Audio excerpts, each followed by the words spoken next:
One of the best textbooks in traditional logic and some grammar and rhetoric is The Trivium by Sister Miriam Joseph. She defined logic as the art of reasoning, grammar as the art of inventing, using, and combining symbols. She defines rhetoric as the art of communication, of persuasion. Now, very early in this textbook, she makes a distinction between the liberal arts and the so-called servile arts. The liberal arts offer us valuable goods. It's an end to itself, whereas the servile arts offer us useful goods. They're means to an end, or means to something else. This is very reminiscent, for example, of the great Thomist philosopher Josef Pieper in his book, Leisure, the Basis of Culture, or his excellent book, In Defense of Philosophy. Now, ideally, an academic institution should nurture the soul. That's what a liberal education was supposed to be about. It was about making you a well-rounded human being instead of an overly narrow one with knowledge exclusively of specialized skills. Now, there's nothing wrong with specialization, of course, and no advanced economy can do without it. Nonetheless, that appears alone to fall short of man's full potentialities.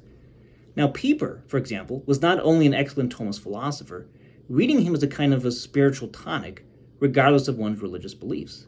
He wrote, for example, that liberal arts are studied as ends in themselves in his book, Leisure, the Basis of Culture. That is, they're their own justification. Specialized skills, on the other hand, are generally studied as means to other ends. That's why someone learns computer programming. It's a tool, a very useful one, indeed. Another outstanding point Pieper made was that studying philosophy, which is perhaps the peak of a good liberal education, is about an openness, an embrace of reality. In part, for example, he wrote in Defense of Philosophy that to engage in philosophy means to reflect on the totality of things we encounter.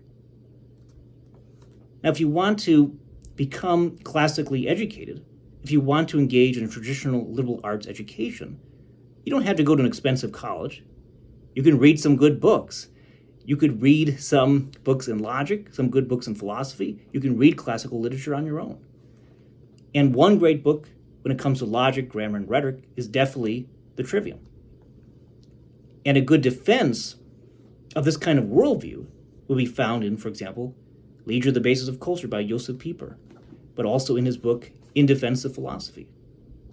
I'm the amateur logician, wanting to expand my knowledge, wanting to engage in a rigorous education, not only with mathematics and other aspects of the quadrivium, but also with the trivium, with grammar, rhetoric, and logic. And if you want to do this with me, visit my website at amateurlogician.com, subscribe to this YouTube channel while we march through and try to become more logical and to embrace the totality of things we encounter, to try to think more clearly, more rigorously. Be well.